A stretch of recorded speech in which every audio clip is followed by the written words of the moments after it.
지난 한 주 동안도 우리 주님 안에서 다들 평안하셨습니까? 오늘도 이번 주 때에 따른 말씀을 증거하는 시간입니다. 우선 먼저 우리를 지독한 전염병에서 구해 주신다는 약속의 말씀 시편 91편을 또 믿음으로 우리가 고백하고 또 세상을 향하여 선포하겠습니다. 지극히 높으신 분의 은밀한 곳에 거하는 자는 전능하신 분의 그늘 아래 살리로다. 내가 주에 관하여 말하기를 그는 나의 피난처시며 나의 요새시요 나의 하나님이시니 내가 그를 신뢰하리라 하리로다. 참으로 그가 너를 새 사상꾼의 덫과 지독한 전염병에서 건져내시리라. 그가 너를 자기 깃털로 덮으시리니 네가 그의 날개 아래 피하리로다. 그의 진리가 너의 작은 방패와 큰 방패가 되리니 네가 밤의 공포나 낮에 날아가는 화살이나 어둠 속에서 만연하는 전염병이나 백주에 황폐케 하는 멸망을 두려워하지 아니하리로다. 1000명이 네 옆에서 10,000명이 네 오른편에서 쓰러질 것이나 그것이 네게는 가까이 오지 못하리라. 오직 네가 네 눈으로 보게 되리니 악인의 보응을 보리로다. 네가 나의 피난처이신 주고 지극히 높으신 분을 네 처소로 삼았으므로 어떠한 재앙도 네게 닥치지 못하며 어떠한 전염병도 네 장막에 가까이 가지 못하리라. 이는 그가 너를 위하여 자기 천사들에게 명하시어 너의 모든 길에서 너를 지키게 하실 것임이라. 그들이 그들의 손으로 너를 받들어 네 발이 돌에 부딪히지 않게 할 것이요 네가 사자와 독사를 밟으며 젊은 사자와 용도 발로 짓밟으리로다.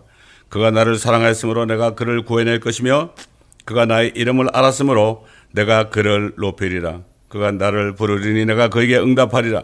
고난 중에 내가 그와 함께 할 것이며 내가 그를 구해내고 그를 영화롭게 하리라. 내가 장수로 그를 만족케 하여 내 구원을 그에게 보이리라. 아멘. 자, 오늘 주신 말씀은 요한복음 14장입니다. 요한복음 14장 1절로 3절까지 보겠습니다. 예수님께서 떠나가시기 얼마 전에 제자들에게 하신 말씀 다 아시는 말씀이죠. 자, 요한복음 14장 1절로 3절까지 제가 봉독해 올리겠습니다. 너희는 마음에 근심하지 말라. 너희가 하나님을 믿으니 또한 나를 믿으라. 내 아버지 집에는 많은 저택들이 있느니라. 그렇지 아니하면 내가 너희에게 말하였으리라. 나는 너희를 위하여 처소를 마련하러 가노나 내가 가서 너희를 위하여 처소를 마련하면 다시 와서 너희를 내게로 영접하여 내가 있는 그곳에 너희도 있게 하리라. 저는 이 말씀 누구나 다 많이 알죠. 그리스도인들이라면 모르는 사람 없습니다.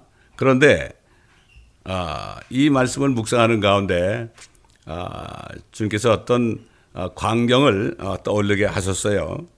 그게 뭔가 하면은 그 갈릴리 지방에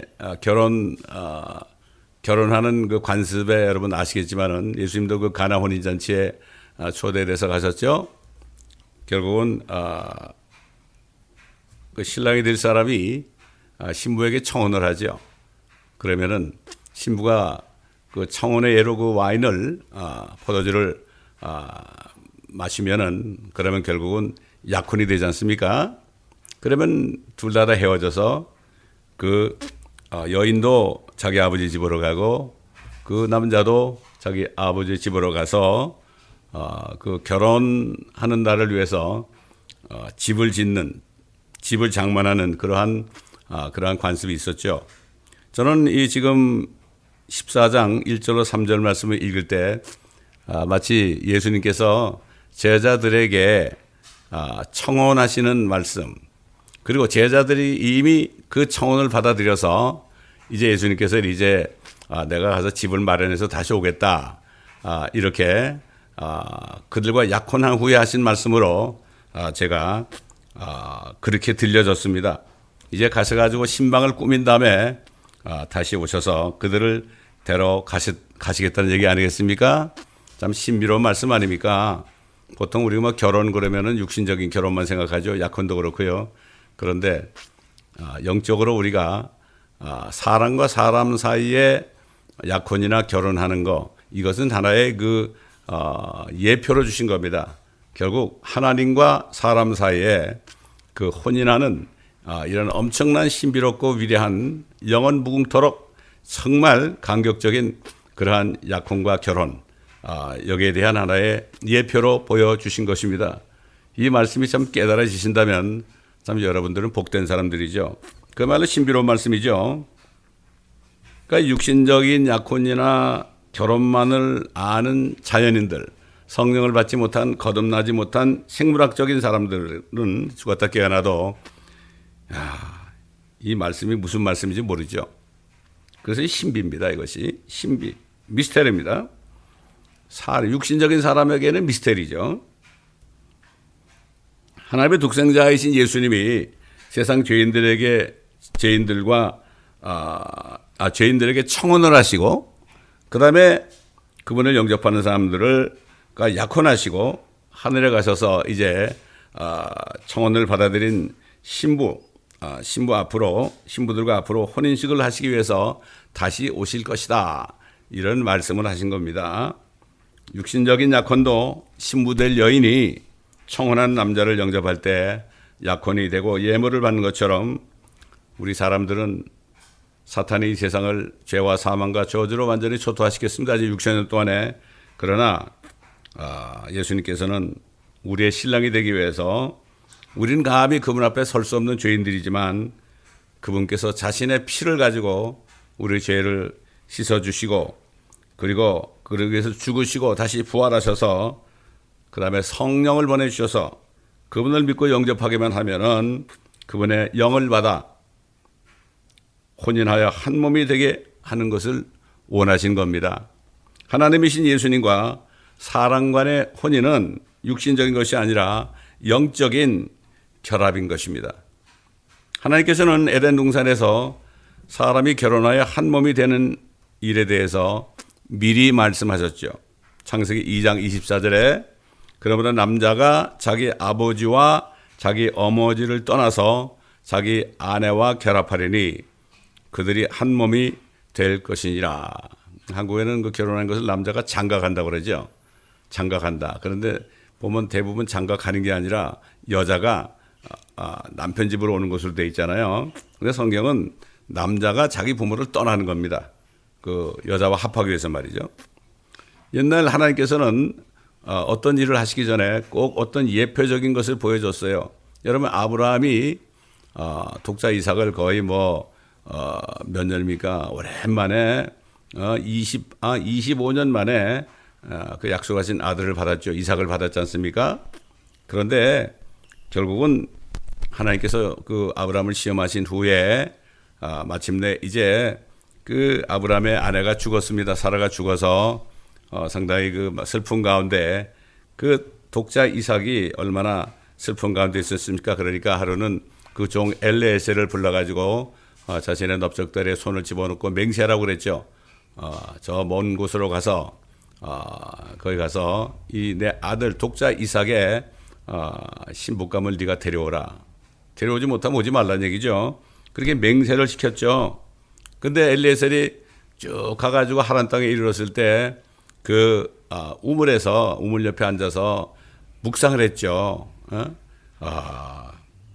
나에게도 물을 주고 내가 데리고 온 같이 온 그 짐승들에게도 물을 주는 여인이 있다면 내가 그 여인이 우리 주인의 아들의 아내인 줄 알겠나이다. 그리고 눈을 뜨자마자 바로 리브가가 그렇게 물을 드렸죠. 엘리에셀에게. 그러니까 네 집이 어디냐? 그래가지고 가서 그 집에 가가지고 그랬죠. 이 당신 딸은 내 주인의 아들의 아내니까 내가 데려가야 되겠습니다. 그랬어요. 그러니까 아무 말도 못하고 뭐라 했습니까? 한 그래도 일주일 동안은 같이 있다가 가는 게 어떻겠습니까? 그러니까 엘리에셀이 뭐라 했습니까? 그러면 그러지 우리가 얘기하지 말고 당신 딸에게 물어봅시다. 지금 나하고 같이 가겠습니까? 아니면 일주일 동안 머물다가 가겠습니까? 그러니까 리브가가 뭐라 그랬죠?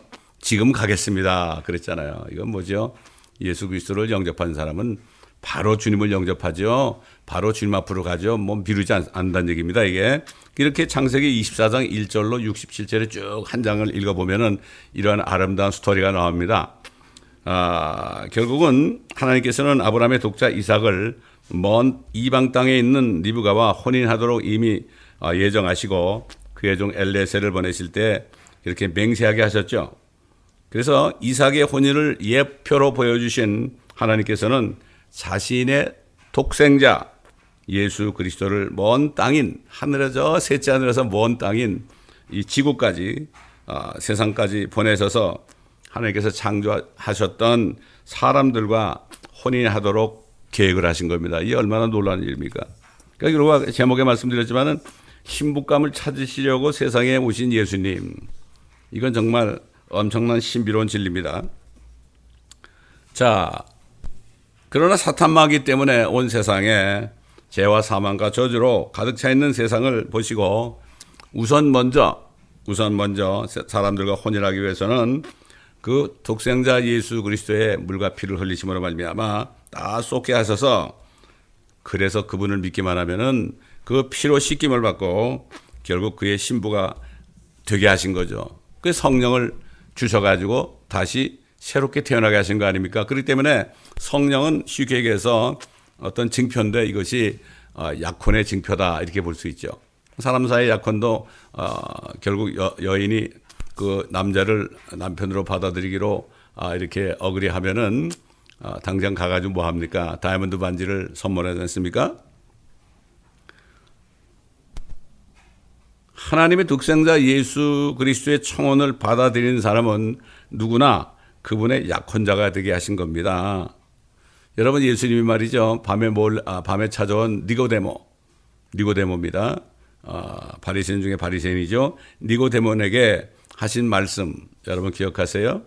우리가 잘 아는 말씀에 요한복음 3장 16절, 하나님께서 세상을 이처럼 사랑하셔서 그의 독생자를 주셨으니 이는 그를 믿는 사람은 누구든지 멸망하지 않고 영생을 얻게 하려 하심이니라.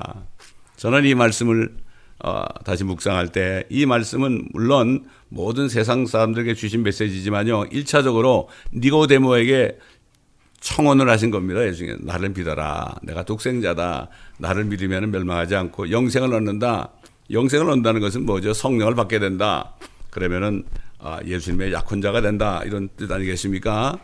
정말 그러니까 어려서부터 이 요한복음 3장 16절은 노래를 만들어서 아이들, 저도 초등학교 때 이 노래를 얼마나 많이 부르는지 몰라요.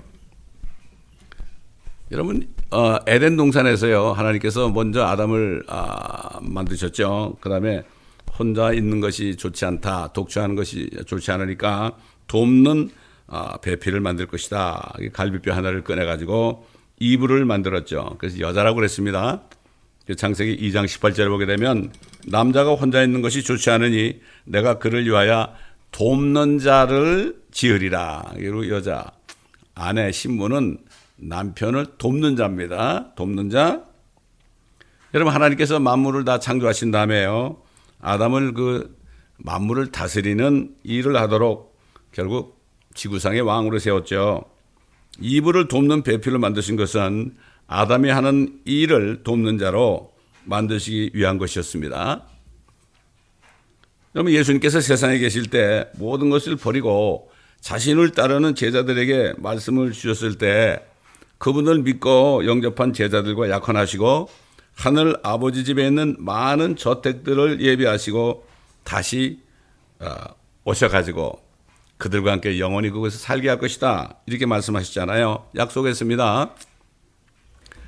거할 곳이 많다. 이렇게 기억에 이렇게 되어 있는데, many mansion 그러면 말이죠. 미국의 맨션 가보면 뭐 화장실이, 방이 뭐 10개 이상 있는 것도 있고 그렇죠. 이런 저택들이 있다. 이건 뭐 상상할 수 없습니다. 그래서 그들과 영적인 약혼을 하신 겁니다. 여러분 기억나세요? 예수님이 부활하신 후에 먼저 갈릴리로 가셨죠. 그래가지고 11 제자에게 일러 말씀하시기를, 저는 이 말씀을 묵상할 때마다 11명과 진짜 약혼을 하셨구나. 그 당시에 별로 사람이 없었죠. 정말 예수님을 받아들인 사람이 별로 없었어요. 옛날 70인 제자들도 예수님께서 영적인 그 생명의 말씀할 때 다 물러갔죠. 내 살은 참된 양식이요 내 피는 참된 음료로다. 내 살과 피를 먹고 마시지 않는 사람은 생명이 없느니라. 그럴 때 다 어렵다 그러면서 물러갔지 않습니까? 그때 예수님께서 제자들에게 너희도 가려느냐 그러니까 생명의 말씀이 여기 있사오매 우리가 누게로 가오리까 이렇게 주님께 말씀드렸죠. 그래서 결국 이 땅에 그리스도와 약한 사람, 약혼한 사람들이 모여 있는 곳을 영적으로 하나님의 교회라 이렇게 칭하고 있습니다. 건물을 얘기하는 게 아니죠. 단 두세 사람이라도 그런 사람이 있는 곳이 바로 교회죠. 하나님의 교회입니다. 그렇다면 그리스도를 믿어 영접한 사람들이 성령을 받아서 그리스도를 증거해야 되는 거죠. 왜 그렇습니까? 그리스도를 내가 증거해야만, 이제는 주님이 가셨으니까 성령은 그리스도를 증거하기 위해서 오신 거 아닙니까? 그러니까 성령을 받아가지고 약한 자, 그리스도의 약한 자가 된 사람들은 그분에 대해서 얘기를 해줘야죠. 그래야만 듣는 사람들이 또 예수 그리스도를 믿어서 영접하게 될 때 그들도 우리들을 증거하는 사람들을 통해서 예수님과 약혼할 수 있는 거죠.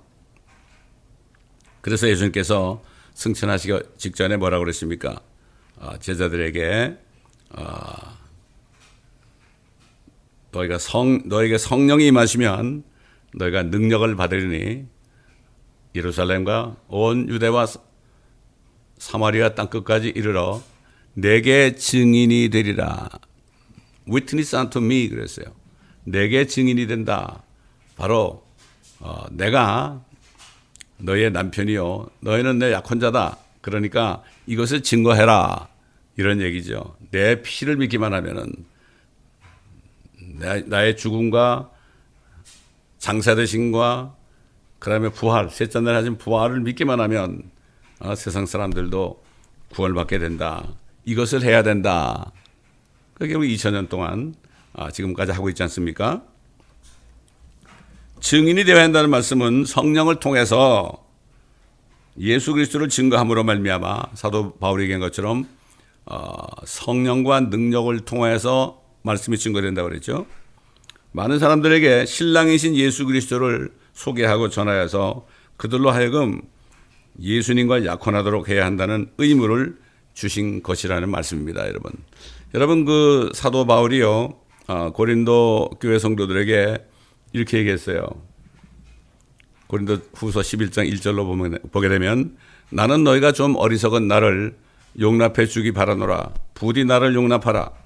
이는 내가 경건한 질투로 너에게 질투를 느낌이라. 사도 바울은 이거 유대인도 아닌 이방인들이 어떻게 이렇게 그리스도의 신부가 되었을까. 경건한 질투입니다. 내가 너희를 한 남편에게 정혼시켰나니. 그러니까 사도 바울은 어떤 한 남편에게 그들을 정혼시켰다. 결국 중매를 해줬다 이런 얘기죠. 중매를 해줬다. 한 남자다. 그게 누굴까요? 이는 한 순결한 처녀로 한 처녀입니다. 교회는 전체가 한 처녀입니다. 한 신부입니다. 처녀로 너희를 그리스도께 바치려는 것이라. 그리스도께 바치려는 것이라. 겨우 이렇게 예수 그리스도를 영접하고 건넌 사람들은요. 결국 당시 안에 영적인 에덴이 이루어진 거죠. 영적인 에덴이 이루어졌습니다. 그런데 옛날에 아담과 이브가 이렇게 에덴에서 참 행복하게 살고 있을 때 누가 나타났습니까? 뱀이 나타났잖아요. 지금도 마찬가지입니다. 예수님과 약혼한 그리스도인들, 거듭난 그리스도인들 있잖아요. 이런 사람들에게 마찬가지로 뱀인 마귀 사탄이 찾아옵니다. 그래서 사도 바울은 고린도후서 11장 3절에 나는 뱀이 그의 관계로 이불을 속인 것 같이 너희의 마음도 어떤 방법으로든 그리스도 안에 있는 단순함에서 떠나 부패할까 두려워하노라. 사탄이 역사한단 말이죠. 어떻게 역사하느냐? 계속해서 4절에 보면 만일 누가 와서 우리가 전파하지 아니한 사도 바울 같은 학자들이 그렇죠. 전파하지 아니한 또 다른 예수를 전파하거나 너희가 받아들이지 않은 또 다른 영을 받거나 너희가 영접하지 않은 또 다른 복음을 전파하면 너희가 그를 잘 용납하는도다. 이 사탄 뱀 마귀는 거듭난 성도들일지라도 다른 복음 전하고 다른 영을 전하고 결국 다른 복음을 전해가지고 다른 예수를 전해가지고 사람들을 혼란시킵니다. 예수님께서 마지막 때 되면은 사람들이 미혹을 조심하라 그랬죠. 자, 이렇게 경고의 말씀을 하셨습니다. 자, 그렇다면 예수 그리스도를 믿어서 영접해서 그분과 약혼한 사람들이 앞으로 그분이 공중에 나타나셔서 하늘로 데려가신 후에 이제 신부가 되는 어린 양의 혼인식이 대환란 중에, 이 땅은 7년 대환란인데요, 하늘에서는 어린 양이신 예수 그리스도와 그 신부 하나님의 교회가 거기서 7년 동안 혼인식을 한단 말이죠. 얼마나 대조적인 장면입니까?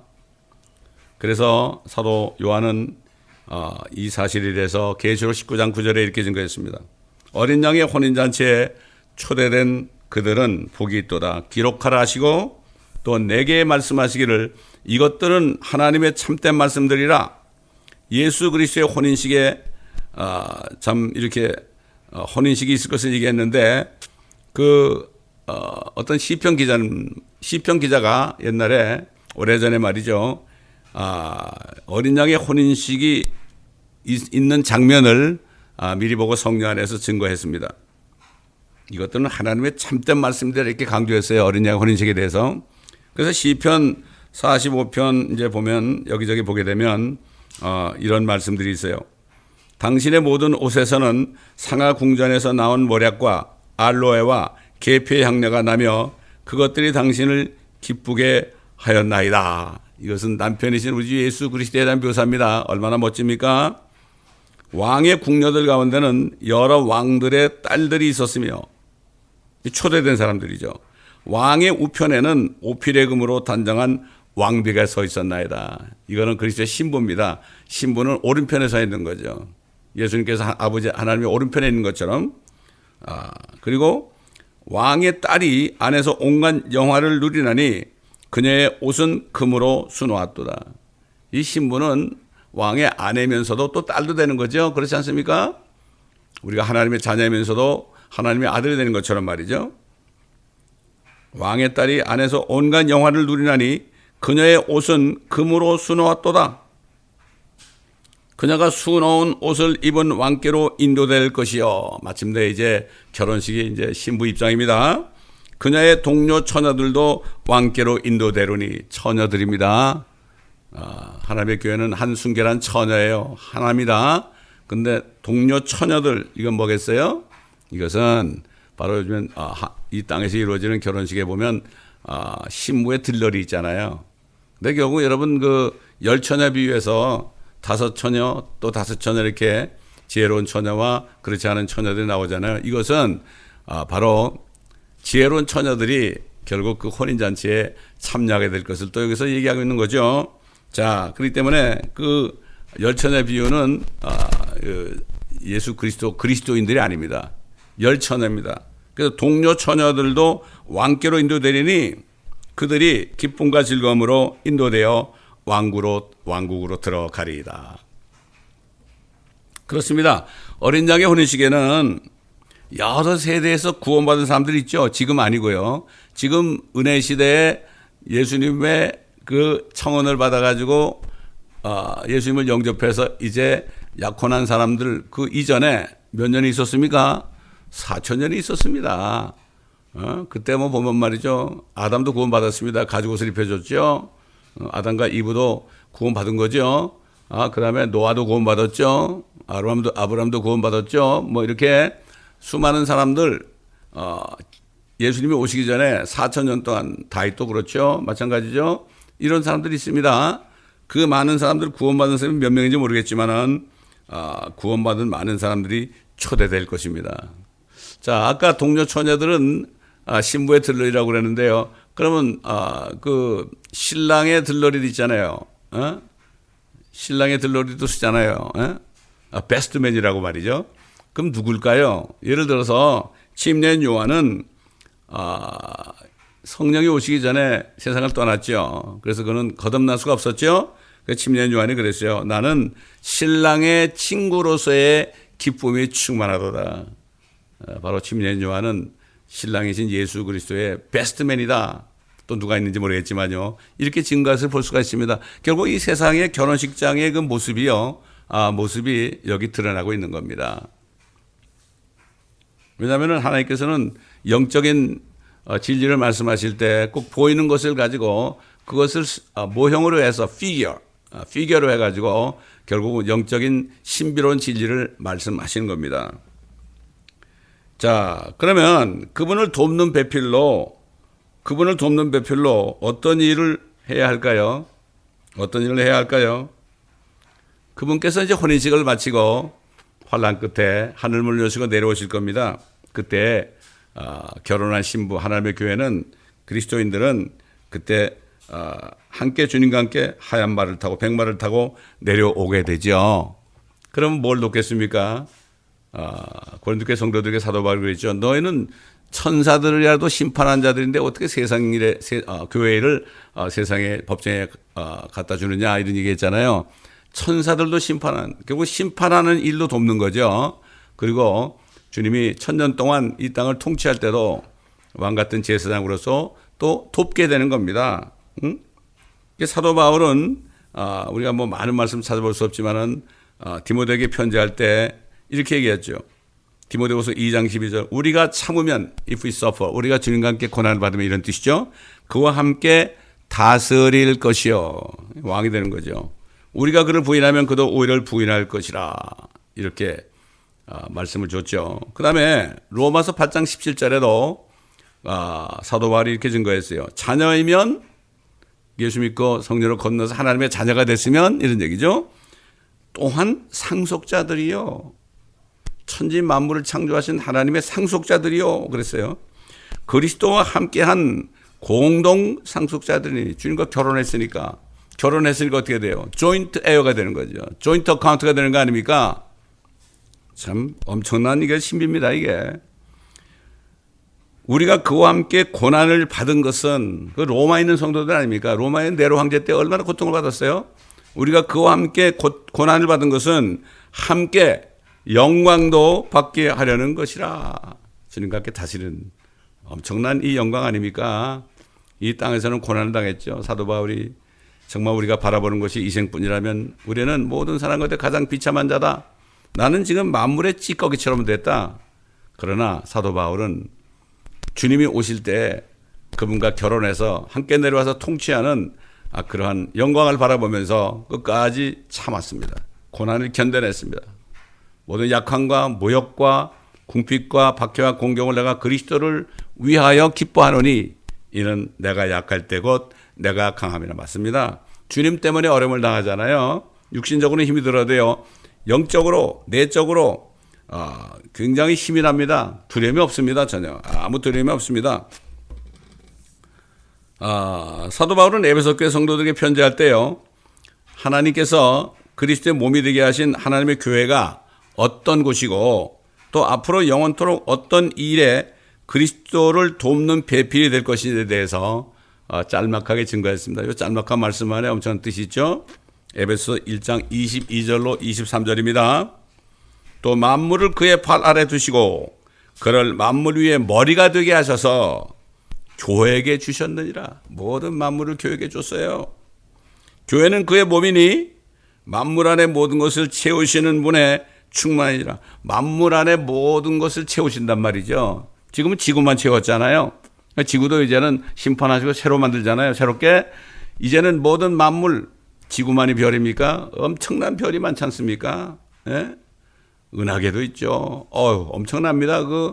성난이 있죠. 엄청난 그 우주 공간에 지구에서 세전하기까지 얼마나 많은 별들이 있습니까? 만물 안에 모든 것을 채우시는 분의 충만이다. 이게 교회 안에 있는 겁니다. 이걸 깨달은 사람은 이 세상 바라보지 않습니다. 그렇습니다. 예수 그리스도께서는 1000년 동안 지상에 세우시는 자신의 천연왕국에서 통치를 마치신 후에 자신의 신부인 그리스도인들과 함께 영원무궁토록 만물을 충만케 하시는 일을 하시게 될 것입니다. 여러분 이 말씀을 묵상해 보세요. 말씀을 묵상하실 때 성령께서 여러분에게도 제가 깨달은 놀라운 영광스러운 장면을 영적으로 보여주실 것입니다. 그렇다고 뭐 환상으로 보여준다는 얘기 아닙니다.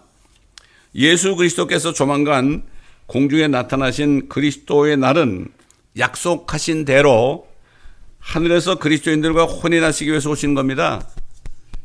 그러니까 그리스도의 신부, 약혼한 사람들은 이 날만 바라봐야 되는 거 아닙니까? 그런데 왜 대부분의 그리스도인들이 뭐 예수님 오신다 자꾸 그러냐 그러잖아요. 조롱하잖아요. 참 뭔가 모르는 사람들이죠. 사도 바울은 이 날을 복된 소망의 날이라고 그랬어요. 디도에게 편지할 때요. 디도서 2장 13절에 그 복된 소망 곧 위대하신 하나님이신 우리 구주 예수 그리스도의 영광스러운 나타나심을 기다리게 하셨습니다. 이 날을 기다려야 돼요. 사도 바울 떠나기 전에 목회자 디모데에게 그랬죠. 예수 그리스도의 나타나심과 이게 주님이 공중에 임하신 날이 휴거죠. 나타나심과 그의 왕국을 두고 명하노니 너는 말씀을 전파하라. 때를 얻든지 못 얻든지 전파하라. 두 가지입니다. 성령 여신 우리를 모든 진리로 인도하시고 너희 앞에 일어날 일들을 알게 하실 것이다. 우리 앞에 있는 일들이 뭡니까? 크게 두 가지죠. 휴거의 날과 그 다음에 천년왕국입니다. 세상 사람들 믿지 않는 사람들에 나타나는 날은 뭡니까? 바로 대환란입니다. 그리고 마지막에 뭡니까? 백보자 심판이죠. 그러나 우리에게는 영원 세계까지 있습니다. 새 하늘들과 새 땅을 창조하실 때 거기서 주님과 영원 무궁토록 온 우주를 다니면서 우리가 엄청난 일들을 하게 될 것입니다. 자, 우리 주님께서는 제자들에게 아버지 집에는 많은 저택들이 있다. 내가 가서 예비하면 너희를 나 있는 곳에 오게 해서 너희도 함께 있게 해줄 것이다. 그러는데 사도 요한은 그 저택들이 들어있는 그 새 예루살렘이 하늘에서 내려가는 것도 보고요. 또 그 다음에 하늘에서 내려가는 것도 없고 내려오는 것도 봤습니다. 그래서 다 읽지 않겠지만은 우리가 다시 한번 마음판에 기쁨을 갖기 위해서 우리 마음이 즐겁기 위해서 기쁘기 위해서 계시록 21장 11절로 21절에 있는 말씀 다는 아니지만은 부분적으로 제가 읽어드리겠습니다. 하나님의 영광이 있어 그 도성의 광채가 가장 귀한 보석 같고 벽옥과 같으며 수정같이 맑고 또 크고 높은 성벽도 있으며 그 문에는 12천사와 이름들이 기록되어 있는데 그것은 이스라엘 자손 12지파의 이름이더라. 동편의 문이 3개, 북편의 문이 3개, 남편의 문이 3개, 서편의 문이 3개이며 또 그 도성의 성벽에는 12기초석이 있는데 거기에는 어린 양의 12사도의 이름이 있더라.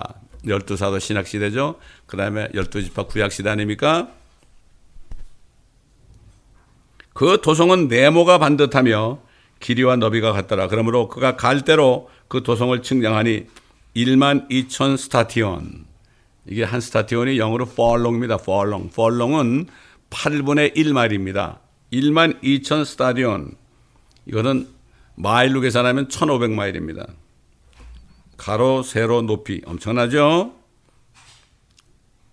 플로리다에서 저 나야가라까지 또 그 다음에 덴버까지 이르는 그러한 크기가 된다. 이렇게 우리가 볼 수가 있죠. 그 성벽은 벽옥으로 지어졌고 그 도성은 순금으로 맑은 유리 같고 24K가 아닙니다. 100K입니다. 100K.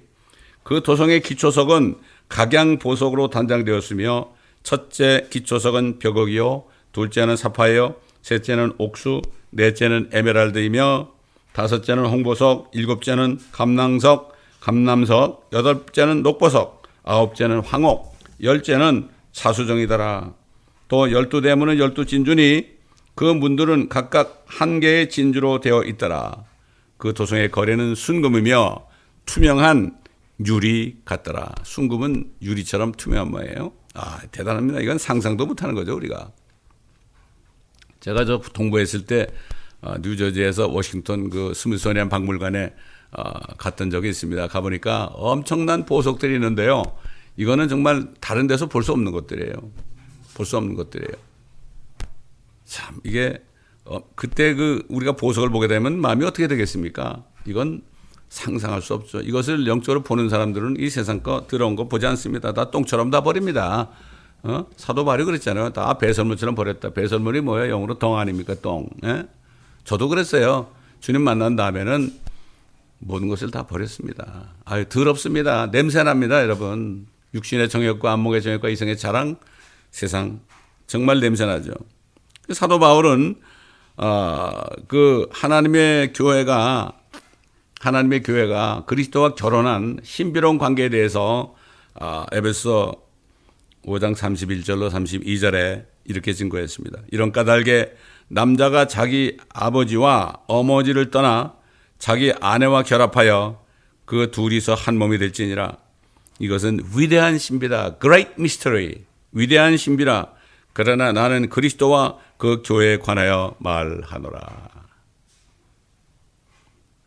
어떤 분한테 이런 얘기 했더니 자기는 도저히 이게 말씀이 깨달아지지 않는데요. 왜 그럴까요? 거듭나지 않았으면 절대로 깨달을 수가 없습니다. 지금 이제 주님이 결혼하시러 오신 날이 눈앞에 있습니다. 언제가 될지 모릅니다. 저는 연초만 되면은 이번 이해에 오시기를 바랍니다. 또 안 오시면 또 내년에 가면 또 바라면 되니까. 이렇게 이것을 바라는 사람들은 주님을 만나지만 바라지도 않고 뭐 그런 사람들은 뭐 그걸 자꾸 그렇게 얘기하느냐. 왜 시한부 종말론자냐. 누가 얘기한 거 자꾸 그 되풀이하죠 입으로. 그러나 이 날을 기다리는 사람들은 결국 기쁘게 만나고 기다리지 않는 사람들은 그 날이 덕과 같이 임하죠. 지금 가장 중요한 것은 내가 죄인임을 깨닫고, 얼마나 더러운 죄인들입니까? 죄인임을 깨닫고 나는 죄인입니다. 내 죄를 위해서 성경대로 죽으시고 장사되셨다가 성경대로 셋째 날에 살아나신 예수 그리스도를 제가 믿습니다. 예수의 피가 아니면 아무도 내 속에 있는 죄를 씻어줄 분이 없습니다. 예수의 피로 나를 씻어주시고 성령을 주셔서 나를 거듭나게 하시옵소서. 그리고 저도 주님과 약혼하기를 원합니다. 그리고 결혼하는 날, 휴거의 날을 기다리기 원합니다. 성령님 저를 인도하시고 저를 축복하여 주옵소서. 다른 사람들에게도 이 그리스도를 전파할 수 있도록 능력을 입혀 주옵소서. 오늘 여러분이 이렇게 기도하고 아멘으로, 예수 그리스도의 이름으로 기도합니다. 아멘으로 지금 여러분 스스로 자의적으로 이렇게 기도하시는 분들은 바로 오늘이 바로 구원받을 날이고 은혜 받을 날입니다. 이러한 축복이 여러분 모두에게 있으시기를 예수 그리스도의 이름으로 축원합니다. 감사합니다. 아버지 하나님, 오늘도 성령이 말하게 하심을 따라 말씀을 전했사오니 이 말씀들이 땅에 떨어지지 않고 깨달은 사람들 심령에 떨어질 때 깨달아서 아버지 하나님, 오늘이 예수 그리스도와 약혼하는 축복된 날이 되게 하여 주옵시기를 간절히 기도합니다.